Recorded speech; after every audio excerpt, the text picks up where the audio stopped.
There's a weight in the silence, a heaviness that settles into your chest when your prayers echo back to you unanswered. When worship feels empty, when your heart reaches upward and heaven feels like it's turned away, you whisper, "God, where are you?" But maybe the real question is, "God, what are you doing in me?" Because the distance you feel may not be abandonment, it may be the blueprint of your becoming. Philosophically, love has long been misunderstood as simply emotion, passion, attraction, the rush of feeling seen. But love, in its truest form, is not something that happens to you. It's something you choose over and over again. It is an intentional act of the will, a sacred vow made not in ease, but in struggle. Love is the bridge between the finite and the eternal, a way we embody divine truths through the messiness of human connection. And so when God feels distant, when that divine love seems unreachable, it's not that He's left you. It's that He's preparing you to love like Him, deeply, unconditionally, even when you don't feel like it. Psychologically, we often interpret silence as punishment. Many of us carry wounds from relationships where withdrawal meant danger. So when we don't feel God, we assume He's left. But unlike human lovers, God doesn't leave to protect His ego. He remains quietly, invisibly, so we can learn what faithfulness looks like without emotional crutches. Love without feeling is not lifeless, it's mature. And that's where true rebuilding begins. In every relationship, we eventually hit a wall where the emotional highs disappear. That's when love gets real. That's when it demands vulnerability, the willingness to be seen, not just in your glory, but in your grief. The courage to stay, not because it's easy, but because your heart has made a covenant. God's silence is not neglect. It is the space where He rewrites your understanding of love, not as something you consume, but something you cultivate. A love that does not come to satisfy your desire for pleasure, but to sanctify your capacity for truth. When we reduce love to pleasure, we short-circuit its power. We chase highs, not healing. We avoid the hard conversations, the inner work, the sacrifice of self. But real love requires death, the death of ego, pride, entitlement, and out of that death, a new version of you begins to rise. Not someone perfect, but someone whole, someone who has learned to love, not as an escape from loneliness, but as a reflection of God's heart. This is the tension. We long for unconditional love, yet we find ourselves struggling to offer it. We want to be embraced in our brokenness, yet resist doing the same for others. But love, true divine spirit-born love, doesn't flinch at flaws. It says, "I see your scars, I carry my own, let's bear this burden together," because there is something holy about shared pain, something redemptive in choosing to stay when everything screams to leave. That choice doesn't just build relationship, it builds you. It deepens your moral compass, it anchors your soul. So maybe you feel abandoned right now, maybe you feel forgotten. But what if the silence is sacred? What if God is stripping away your need for emotional validation and planting in you something stronger? Conviction. You're not being punished, you're being prepared to love not with convenience, but with courage. Not in fantasy, but in faith. You're not abandoned, you're being rebuilt. And when you rise from this silence, you won't just feel God's love, you'll live it. There's a subtle but dangerous lie we often believe, that when we don't feel God, He must have withdrawn His love. That divine silence equals emotional rejection. But here's the truth. God doesn't love like people do. And yet, many of us carry wounds that distort how we interpret His presence. We've been loved conditionally, measured, criticized, abandoned. So when the passion in our faith fades, when worship doesn't feel electric, when prayer feels like talking into a void, we assume something is broken. We assume we're broken, but listen closely. The absence of emotional fireworks doesn't mean the flame of love has died. It means the flame is being refined. Philosophically speaking, love cannot simply be defined as a feeling. If it were, it would be at the mercy of every mood, every shift in circumstance. But true love, whether between two people or between you and God, is built on something much deeper than emotion. It's built on choice, a courageous decision to stay when it would be easier to leave, a decision to lean in when everything in you wants to shut down. Love is responsibility, and responsibility means remaining faithful even in emotional famine. This is the work of mature love, not passion without limits, but purpose with discipline. Psychologically, our hearts are wired to seek pleasure and avoid pain. This is why it's so easy to mistake pleasure for love. But real love doesn't always feel good. It feels holy, and holiness isn't always comfortable. It confronts. It stretches, it reveals what you've been hiding. And sometimes it strips away your ability to feel so you can finally believe. Think about it. When you're in a relationship and the honeymoon phase ends, you don't stop loving the person. You begin to choose them in new ways. Love deepens not in ecstasy, but in endurance. In the long, hard work of showing up when the glow is gone, when conflict is present, when understanding takes effort. So why would love with God be any different? What if He's not gone, but simply inviting you to stop living off of goosebumps and start living from conviction? Love grounded in truth and discipline transforms us. It challenges our ego, refines our desires, and invites us to grow. Not just with the other, but for the other. This is why sacrificial love is so powerful. It breaks the cycle of narcissism that tells us we deserve to be pursued without ever reciprocating. It invites us into a love that is active, not just reactive, and this is how we grow. We learn to love not because someone completes us, but because we've been made whole enough to give. We begin to see that the love worth holding on to is the love forged in fire, not fleeting highs, but fierce loyalty. Now here's the real test. Can you love someone not despite their flaws, but because those flaws reveal their humanness, their shared struggle? Because if love is only sustainable when the other person is doing it right, then we're not loving, we're consuming. But when we say, I see your mess and I won't run from it, I'll meet you in it, that's when love starts looking like Jesus. That's when you stop mimicking affection and start manifesting covenant. So no, God hasn't withdrawn. He's just inviting you to grow up in love, to stop chasing spiritual highs and start building spiritual depth. And in that depth, even if your emotions haven't caught up yet, you'll find something more powerful than passion. You'll find presence, the kind that stays, the kind that heals, the kind that loves even when it feels nothing. Because that is the love that changes you, and that is the love of God. We live in a world obsessed with how love feels. The rush, the adrenaline, the fireworks of infatuation. From romantic relationships to our connection with God, we've been conditioned to believe that the presence of passion is the proof of love. But let me ask you this, what happens when the feelings fade? Does love vanish with them, or does it simply step into its real form? Philosophically, love has never been about intensity alone. It has always been about intentionality. Love at its core is not reactive, it's proactive.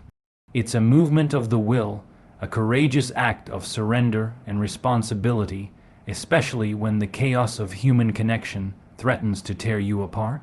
We want love to be easy, but truthfully, the most meaningful love is forged in the tension between desire and discipline, between what we want and what we choose.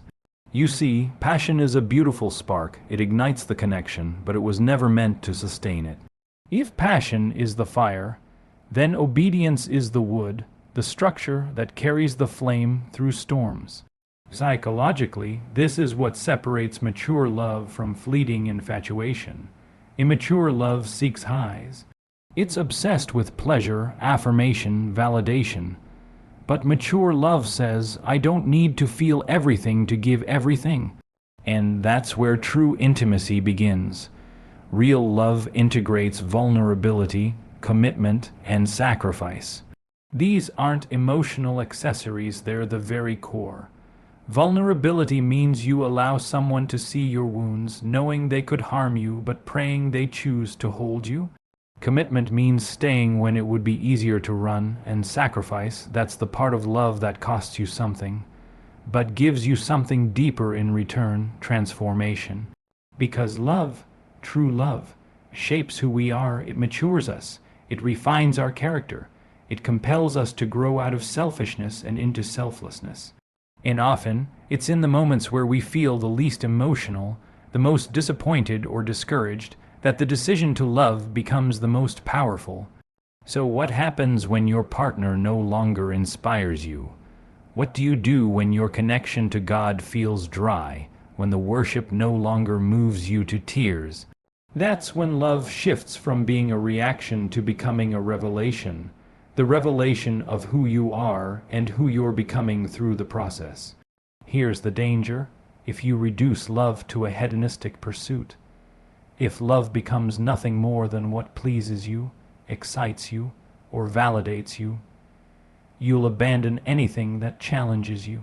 You'll trade depth for dopamine, and what you think is freedom will become emotional addiction, always chasing the next thrill, never rooted in anything that lasts.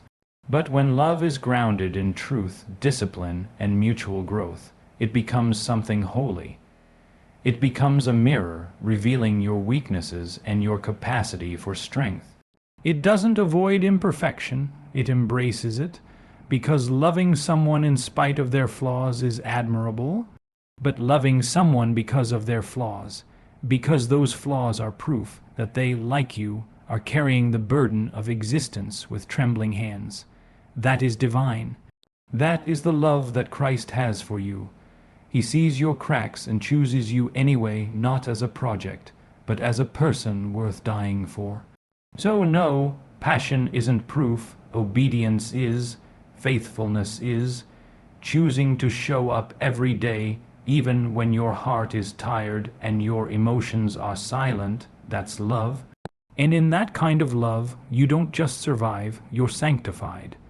There's a reason why real love feels heavy sometimes. It's because love, true love, was never meant to be weightless. It was always meant to carry something eternal, something sacred, something costly, and here's the truth. If love doesn't cost you anything, it's probably not transforming you. We've been taught to chase love like a thrill, to look for the butterflies, the validation, the warmth of someone seeing us perfectly. But the reality is that love isn't a fleeting emotion, it's a daily offering, a voluntary act of responsibility and sacrifice, chosen within the storm of broken expectations and human imperfection. Philosophically, love is not chaos, but it is forged within chaos. It's the organizing principle that brings order to the disarray of our emotional worlds. It's the force that says, even in this confusion, even in your flaws, even in your failure, I will remain, and that's why it's so powerful. Psychologically, love requires the integration of vulnerability and commitment, two forces that feel like opposites. Vulnerability is exposure, commitment is stability, and yet, without both, love becomes brittle. Too much vulnerability without commitment leads to fragility. Too much commitment without vulnerability turns love into a performance. But when you allow them to coexist, that's where love becomes real. That's where growth begins, not only in the relationship, but in you. You start to change, not because someone forced you to, but because you've chosen to carry something bigger than your own desire. That's the holy burden of love. It matures you, it reshapes your moral instincts. It teaches you the humility of compromise and the courage of confrontation. And little by little, love teaches you to become someone who can be trusted with someone else's soul. This is why reducing love to a hedonistic pursuit is so dangerous. When we treat love like a source of pleasure instead of a sacred discipline, we make it disposable. We use people instead of building with them. We seek to feel instead of seeking to form. But love was never meant to serve your feelings. Love is meant to form your character. It calls you into truth, into patience, into the painful but beautiful process of choosing someone, not because they're perfect, but because they are willing to walk with you in truth. It's not about being healed before you love. It's about healing through love. This brings us to the deepest tension of all, the pull between the ideal of unconditional love and the reality of human limitation. How do we love someone fully knowing they will disappoint us? How do we stay when the fantasy of perfection fades? The answer isn't in loving people despite their flaws. It's in loving them because of them, because their flaws aren't signs of failure. They are signs of shared humanity. They remind us that love is a burden we carry together, that two imperfect people can create something sacred, not by denying reality, but by embracing it. To love someone in their humanity is to reflect the very love of God. He doesn't love us because we meet His standards. He loves us as we are, and through that love we are changed, sanctified. So maybe the heaviness you feel isn't the weight of disappointment. Maybe it's the weight of becoming. Maybe it's the cost of love turning into something eternal inside you. Don't run from that weight. Let it shape you. Let it sanctify you. Because in that burden, in that sacrifice, you're not just learning how to love, you're learning how to become love. In every genuine relationship, whether romantic, familial, or spiritual, there comes a moment, a reckoning, a realization that the person you once idolized is not perfect, not whole, not even fully understood. And in that moment, we're faced with a holy decision. Do I walk away from what they are not, or do I stay because of who we are becoming together? You see, love that lasts is not made in the spark. It's made in the aftermath of disappointment. It is forged not in perfection, but in our shared imperfection, in the daily decision to see not just who someone is, but what they carry. Philosophically, this is where love rises from being just an emotion into a principle, a governing force of human experience. It becomes the axis on which moral development and personal growth turn, not because it's easy, but because it's eternal. In this, love isn't passive, it's not reactive. It is a courageous, voluntary act of the will chosen again and again within the complexities of human relationship. Love, when stripped of its divine origin, becomes dangerously shallow. If we reduce it to pleasure, to personal gain, to comfort, we lose its capacity to reshape us. But love, real love, is not about comfort, it's about becoming. Psychologically, when we love someone, we open ourselves to a kind of intimacy that transforms not just how we feel, but how we think, how we choose, how we respond to adversity. That kind of vulnerability, true exposure, is terrifying, and yet it is the only place where authentic connection can grow. To love means to risk being hurt. To commit means to keep showing up even when your expectations have collapsed. Why? Because love is not about protecting your ego. It's about surrendering your ego. It's not blind. It sees every flaw, every shortcoming, and it says, I still choose you, not because you make me feel good, but because you and I are carrying something sacred together. This is the tension between the ideal of unconditional love and the reality of human limitation. How do we love someone when they fail us?